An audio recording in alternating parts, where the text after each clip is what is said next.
Yes, a lot to get through, and I hope you will come with me. I actually started off working as a creative in the communications and marketing industry a long time ago, and actually really I am truly fascinated by the power of communication.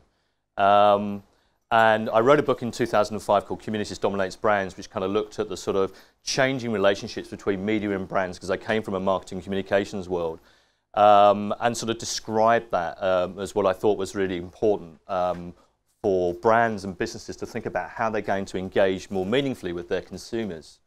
Today I stand before you a lot more radicalized than that, and my experiences have deeply radicalized me, because I think that we are at the end game, the end station, the cul-de-sac. We're arriving into it of the sort of last days of the industrial mass media consumer society.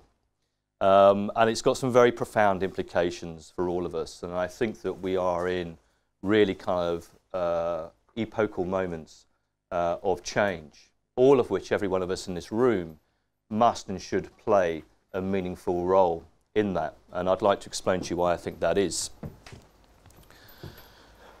It was Prowse that said that the real voyage of discovery is not to seek new landscapes, but in fact to look upon the world with fresh eyes. And so I hope you'll come with me this afternoon on a little journey where perhaps we can walk out of this tent and feel that we have perhaps looked upon the world in a slightly different way. And I want to start actually with a little story about a friend of mine. He's American, he's a bit older than me. And a couple of years ago, he decided that he was going to come to Europe for the first time with his family, and that they were going to travel around Europe as a family, looking at all the kind of cultural sites and things. And his kids said, Dad, you know, this would be a great opportunity for you to read Harry Potter. And he thought, okay. And he thought, actually, we're going to be travelling on trains through Europe. So what I'm going to do is I'm going to become a modern dad. I'm going to buy myself an iPod, and I'm going to load up all these Harry Potter files onto my iPod, and I'm going to listen to them as I travel through Europe. What an elegant way, he thought, to listen to Harry Potter. So anyway, as this 16-15 pulls out of Turin on its way to their next destination, he dons his iconic white iPod headphones. I've seen a few of those here today. And he starts to take in Harry Potter. And at the end of the week, he's dutifully listened every day to the Harry Potter on his iPod, and he comes down to breakfast and he says, do you know what, kids? I've listened to Harry Potter all week, and I have to say he's a bit overrated. In fact, to be honest, he's rubbish. And his kids kind of look at him and go, Dad, what are you talking about? You know, you're the only person on the planet, perhaps, who thinks that way. Tell us about it. And he said, well, the fact of the matter is that the plot comes and goes, the characters are all over the place, you know, I don't understand it. And his kids look at his iPod and they start to laugh. And in fact, they laughed really hard, and his dad's standing there going, what's going on? Why are you laughing at him? And he said, Dad, you've had your iPod on all week on shuffle, right? The poor guy didn't understand that in a digital network world, we can do all sorts of things with content and information. And in a way, what I would say is, and I'm going to get to this a little bit later, but my friend is a straight line thinker. He thinks in a very linear way. And the way that he thinks about the world, therefore, means that the things that he does and the way that he does them is premised on the idea of how he thinks he can engage and get stuff done in this world. Carlota Perez, who wrote a great book called Technological Revolution and Financial Capital, says that when we are in moments of profound change, often driven by technology, the old institutions are found wanting. The logic and the way that we have done things in the past become deeply sort of unsatisfactory to the world that we want to move into. And let me kind of explain what I mean, going back to our friend who I think was a straight line thinker, that the only straight lines made in nature are in fact made by man. And I argue that is in a way a philosophy, a metaphor, a way of thinking about how we create commerce, how we educate our children, how we go about doing certain things in our lives, because it's premised on an industrial, mass-scale, linear mindset. Whereas in fact, nature's not like that. Nature's more networked, more connected. And in fact, many argue, there's a guy called Manuel Castells who talks about the network society and about communication power that I'll get to, that is profoundly different to the way that we think of how we're going to embrace and engage in the world. For straight-line thinkers, in fact, the sort of network world leaves them as rather concussed observers to this network world that they are now facing in, because the language, the sounds, the customs, the way that we are interacting are extremely alien to them. And the visceral shock for all of these people is that it's not happening in Japan or some foreign land. It's happening in their country, in their town, in their city, in their organisation. And the point I want to make is that in the network society, it's not about vertical silos. It's not about hierarchies. It means that we are evolving into an interactive, networked, participatory culture that wants to get things done in a very different type of way. But this creates an extraordinary dilemma for existing legacy companies. If you look at how James Murdoch kicked the BBC in the teeth, or how Rupert Murdoch rails against the network society, which is dissolving his business model before his very eyes. And therefore he says, free doesn't work. We are now going to put up the walls, the gated walls again, around our content on the internet. He's not understood that networked economics, the way of actually how we're going to create business and commerce in the future, is completely different, because information is no longer controlled in the way that it used to be. My friend Ewan Semple quotes Peter Drucker, who says there are no conscripts in this network world, there are only volunteers. He says young people are coming into large organisations and they are also confronted with an alien world of hierarchies, of silos, of the ego of title, that I would say it. And it's really difficult for them, for these two sort of sets of different ideologies to actually connect and to understand each other in a way. Communications technology is in fact political. Make no mistake, we are in the middle of a communications revolution that is as profound as when Gutenberg invented movable type. If you think about it, what Gutenberg enabled us to do, and all the people that therefore came after him, was to free us from a feudal system. For the first time, he created the possibility that man and woman could make their way in the world. And I think we are at the barricades of arguing for a culture that enables us, or a world that we want to live in, where we can get back to what we are as human beings. We want to participate, and we want to engage, and we want to be involved on terms that work for us, not for terms that work for other people. The idea that we make and you buy is something that for a lot of people we feel profoundly uncomfortable with in the world that we live in today. So it's a communications transformation. Nokia says that by 2012, 25% of all media will be made by us. I was listening to a guy called Michael Vesh, who's a brilliant professor of social anthropology at the Kansas University in the States. And he says that YouTube uploads 20 hours of audiovisual content of every minute of every day of every year. That's 1 million videos a day. That's an extraordinary amount of information. And thinking about the gentleman, sorry, I can't remember your name, who talked about Peru, and actually how, you know, you're using you're talking about you know, YouTube and things. I think it's extremely important to understand that communications transformation is deeply profound. Sorry if I made you laugh for the wrong reasons. But where does technology come from? Technology does not come out of nowhere. It is a human invention in the first place, and it succeeds or not to the extent that it meets fundamental human needs. Again, Perez talks about the fact in her book that yes, there are entrepreneurs and there are inventors. Edison, for example, Gutenberg is another one.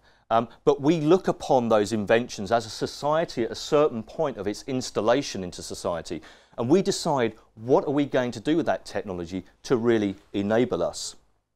So for me, it is no mistake that what we call 2.0 is actually built around fundamental human needs for collaboration, because we are a highly social and collaborative species. And it was Carl Jung that said, I needs we to truly be I. And as I said, I think that the amazing thing is that where we've got to, unfortunately, in our postmodern world is that we have been thin sliced as human beings into very small units of production and consumption. My friend who works at Addenbrooke's Hospital as a clinical psychologist says that, you know, she gets many, many people now that come into her clinics because actually they aren't able to construct their identities in the way that we used to be able to. And so they go on a quest for identity and they struggle in this postmodern world to actually find all of the things that make them fundamental kind of human beings. And I'll just give an example of that. I live in an old agricultural village called Over, just outside of Cambridge. 250 years ago, I would have been born in the village, I would have worked in the village, I would have met my wife in the village, I would have gone to church in the village, I would have traded in the village because it was a market town, and I would have died in the village. My entire identity and life would have been defined by those external forces that surrounded me. And in a postmodern world, that hasn't happened. But interestingly enough, this is something as recent as the last 10 years. Even in 1926, people were writing about how the Industrial Revolution, the mass consumer society, was already having fundamental effects on people's sense of themselves and their own identity. It was John Stuart Mill writing in Liberty in 1859 that said, human nature is not a model that should be built like a machine and set to do the work exactly prescribed to it, but more should be seen like a tree that should be allowed to grow on all sides, depending on the thing that makes it a living thing, the inward forces that make it a living thing. And in medieval times, we used to have about 115 festivals a year, high levels of participation, and we used to make ourselves recognised within that group by the wittiness of our jokes, by the colourfulness of our dress, by our ability of athletes or as performers and dancers. And the point I'm trying to make here is that, you know, we don't want to be defined as units of production and units of consumption. We don't want to be defined as people that are only good consumers, actually, or good people, or good citizens when we're out there with our credit cards.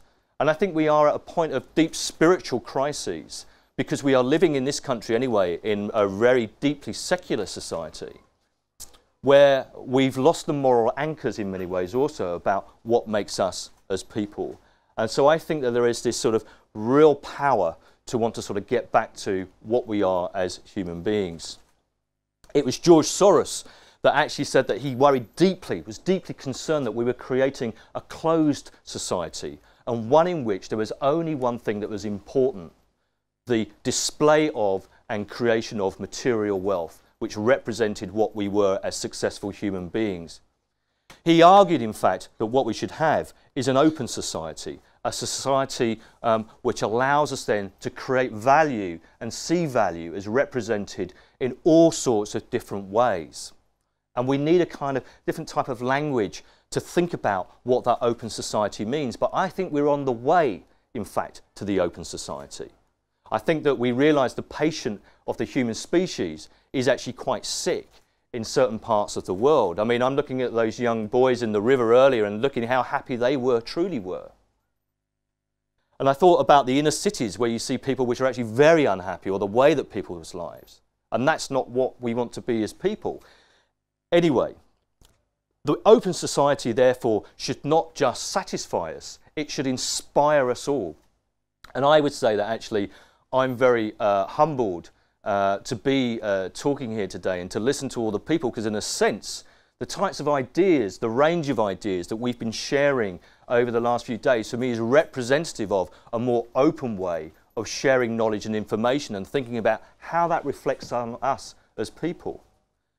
So here are some observations. People embrace what they create. Whether it's through co-creation, collaboration, participation, it's through these things that we create real social cohesion. Whether that's playing in a band, playing sport, whether that's working as a Linux coder, whether that's you know, us in this room, that we will all leave actually you know, over the next few days feeling that we've met new friends, that we've embraced things, that we've maybe created something and thought about other types of possibilities. But this is what we're trying to do with the media. And actually the way that we, for example, make context and meaning in our lives is how we tell stories. And I think it's fundamentally wrong that media actually says to us, or professional people, that actually we are the professionals that create culture and you are the people that must consume it. Because that is, again, not the way that we construct ourselves as people. And so there's a massive battle going on in terms of actually how we're going to create organisations and create value in the future, I think based on that fundamental human issue. And it's something that the industrial society and mass media society doesn't like, because it means it's got to share. It's got to share value. It's got to share revenue. And it doesn't like that. Richard Sennett, who's someone I've talked about a little bit over the last few days, wrote a fantastic book called The Craftsman. And in it he described actually how once upon a time, you know, all of us in this room perhaps, or some of us in this room would be in a community and we'd all have slightly different craft skills, whether that was being a blacksmith, whether that was being a cobbler, whether that was being a baker or whatever. You had a skill, but the reality is your skill you gave to the benefit of the community. And it was through the sharing of our collective individual skills that we were actually able to survive and thrive and be better and stronger communities. Whereas he talks about a man that he goes as a baker and he presses a button and that apparently starts the baking process. And he says, I don't know what I am. He goes on to say that, you know, if we can think about how we reintroduce craft skills into the way that we do things, or a craft approach, and I mean that in the broadest philosophical sense, it's very important to us as people about how then we feel that we are giving value back to society. And I've also think that we in the industrial mass media world has given up the public realm. This is a picture of a girl in London somewhere on a swing by a bus stop. The idea that all our spaces should be highly functional rather than playful is important. I also wonder whether CCTV is actually the thing that we need to use to make ourselves safer. And surely we should be taking personal accountability in terms of what that means to ourselves and to each other. On the right is a picture of downtown Tokyo, and I was there a couple of years ago doing a learning journey with some guys on mobile communications. And this guy gets off his bike and he puts it down and he steps off it and he walks away. And I look at my friend and I said, well, he hasn't locked his bike. That's insane. And he said, well, he doesn't need to. You don't have theft in Japan like that. And for me, that was a really profound sort of insight. And I think about the way that we, you know, certain parts of our country where we have forgotten actually as a community that we need to take responsibility for our public spaces, that we should own them as a community and not give them up as dead spaces. And that has been a result, I think, of many years of neglect of understanding how we use those spaces. Steve Heppel is someone that has also been very influential in my thinking. And he said that in the 20th century and prior to that, we built big things. We made sort of big buildings and whatever it is that we made. But he said the 21st century is about the learning century, the learning age, where we're learning to help each other. And the gentleman I was speaking to last night, we're talking about education that is very close to my heart because all of my kids are dyslexic and has caused me a huge amount of angst over the last 20 years in trying to help them get through education. Sort of says that in fact, you know, what we should do is think about the idea of critiquing, creating, communicating and collaborating. That is a completely different process of actually how we are communicating. We need to think about the organisation perhaps as a village rather than the 150-year-old construct of the organisation.